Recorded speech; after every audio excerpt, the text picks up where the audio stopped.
Welcome back to the garden, everyone, on this beautiful spring morning. Nice ornamental pear there from next door. Well, we're just going to go for a walk around the garden today. As you can see, these are the little tomatoes we planted a couple of weeks back. It's starting to take off. We've got some zucchinis at the back here. This one's not looking too good. But the other one over here is looking pretty good. So hopefully we get at least one of them growing good. And the other tomato here looking really well, if we can get the camera to focus. Now these little cages that I made have worked really well. They even keeps the chooks out. So if you need something to protect your seedlings, these are a very good idea. We'll move along now. Here we are with the kiwi berry. As you can see, I've run this wire along here for the vine to climb along, all the way around the corner of the fence here to behind the cherry tree, which is covered in new growth. So hopefully this year the kiwi berry will take off, and we might actually get at least even one piece of fruit I would be happy with this year. And down the bottom here we have this sweet Alice, also known as alyssum. Great for attracting the beneficial insects, this plant. I'll try and get a close-up of the flowers.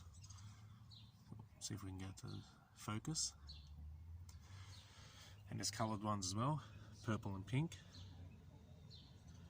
Now this plant is really good at attracting the beneficial insects, things like hoverflies and ladybirds, which feed on aphids and other little pests. So a great plant to have in your garden. Chooks enjoying some time on the grass. As we can see here, the cherry tree is covered in new growth. Camera's not focusing for me today, sorry. Yeah, it's covered in new growth. Hopefully we get a good crop of cherries off this tree again this year. The fig also covered in new growth. Haven't actually had any figs off this tree just yet. So again, hopefully this year, the first year, get quite a few decent figs off it. Here we are with my orange tree. Now believe it or not, I have thinned this out a little bit. It still looks quite dense in there. A bit cluttered. It is getting new little flowers on it, as we can see just here. And again, the camera won't focus. Or even in here, it's got a little bit better. Little white flowers in there. So hopefully we get some more fruit off that this year. At the base here, we've got our avocado pips. Now they have copped a bit of frost damage over winter. We did have a few good frosts. This one was a little bit more protected. It's just the one leaf that's got the damage. Looking alright. And these are the snow peas that we chucked in a few months back.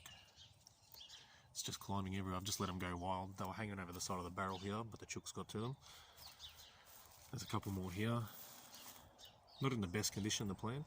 Again, because the chooks get in here and just ravage them. But yeah, and this succulent, it's going mad. Might have to cut it back because it's just taken over everything. It's even just covered these ornaments and stuff that I've got in here. But in winter time, this was covered in little purple flowers, similar to the Hardenbergia flowers, and the bees just loved it. Oh, there's some mushrooms actually too. If you know what type of mushrooms those are, let us know in the comment section, and we'll carry on through the garden. As you can see, I've pretty much planted a hedge of broad beans again this year, all along the front of the garden here. This one here is probably the best one, covered in flowers. Just flowers everywhere. There's even a spring onion down there. Well, a couple of them actually. But no broad bean pods yet that I've seen. Just these beautiful white flowers. So hopefully over the next few weeks we do get quite a few pods off these plants. You can't even see the back here. We'll gently move everything. My camellia in the back here, it's just completely smothered. And yeah, hopefully we do get a few pods off there. In here with the apricot tree, again covered in new growth because of spring. Still got the last of the flowers right at the top of the tree. A lot of them have dropped off now, they're on the ground everywhere. But down at the base here we've got some snow peas. Doesn't look like there's any pods on them at the moment. And some smaller broad bean plants, again covered in flowers. Doesn't look like any pods at the moment. Some more spring onion at the back here. I just chucked these snow peas in everywhere and broad beans just to see how they would go if I left them alone. And all in all, not too bad. Some pods on this one. As you can see, I haven't put them on a trellis or stood them up or anything. I've just let them go, and the result, all in all, I don't think is too bad. It'd help if these chooks didn't come in here and smash everything up. Yeah, we'll carry on through the garden. I know it's a bit hard to see with the sunlight, but this rose bush is absolutely covered in flower buds. Put my hand behind them, you can probably see them. Just covered in them. It's a beautiful yellow rose, this one. So hopefully in the next few weeks, it'll just be covered in massive yellow flowers. And the peach tree here needs to be refreshed, this tree. As you can see, the soil's dropped quite a fair way. You can even see the original root ball here from the pot. So it does need a bit of work, this tree. Pardon me. And up the top here, you can see it's finished flowering. It's got these last little bits of the flowers ready to fall off. And covered in new growth. So again, hopefully we get some peaches off this. It is quite tall, this tree. It's probably a good 4 meters tall. So we do need to cut it back, because it's just a nightmare now to get up there and pick the peaches when they grow, if they grow. There you can see my chooks destroying my snow peas. I don't mind too much. I didn't plant them for any reason. It was just a bit of an experiment to see if they would grow. Let the chooks enjoy them and have a bit of fun. Moving down to the lemon tree. And again, I've said this countless times before, people that watch my videos, this Maya lemon is a great lemon tree to own. Fruits all year round. See, it's covered in fruit now. There's a nice one right at the back here behind the lily pilly. Bit of a jungle this corner. We've got the camellia here. No flowers now. Hopefully we get some good growth into it, ready for next year. And this lily pilly that grew by itself, which as it grows, it's losing the colour of the leaves that a lily pilly has. So maybe it's not a true lily pilly. As I'm sure you know, I didn't plant this, it just grew by itself. Oh, there's even a couple of lemons down here on the ground. One down there, and one at the back. Look at that grass. Got to get in there and pull that out.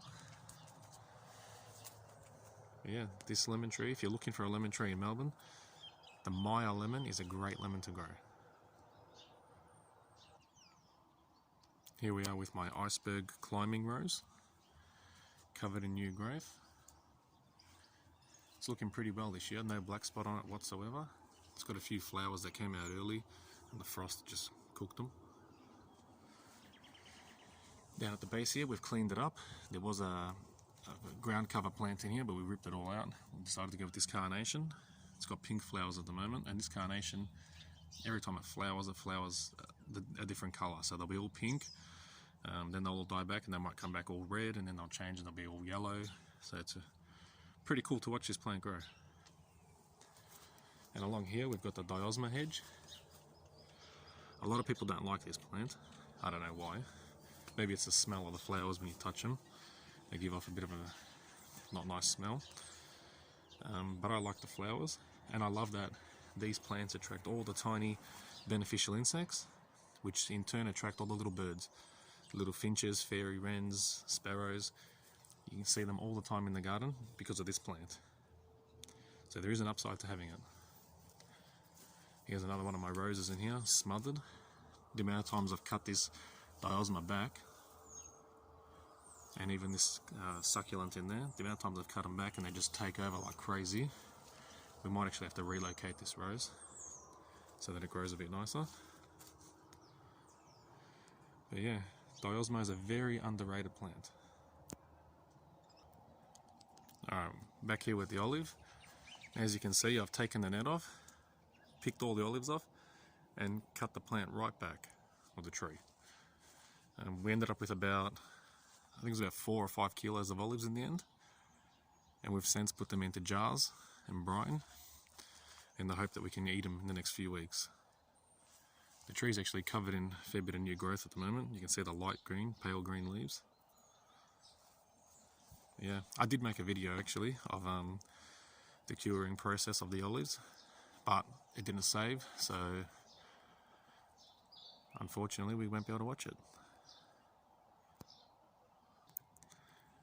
And here we are with the newest fruit tree in the garden, my Imperial Mandarin. As you can see, it's covered in new growth, little shoots everywhere. The thyme is looking really well, growing really well. Even the comfrey at the back here, still looking well.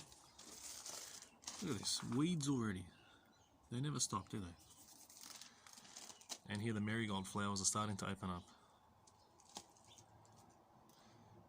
So yeah, a quick walk around of our early spring garden. Of course the dogs are going to come out and make a mess. Yeah, early spring garden, everything looking nice and healthy. Still got some new plants here that we need to plant up. Got some nasturtiums, some pumpkin seedlings got to get in the ground, and this little pot that we made a few months back. Got to get this back into the ground. Oh, sorry, hanging back up, I should say.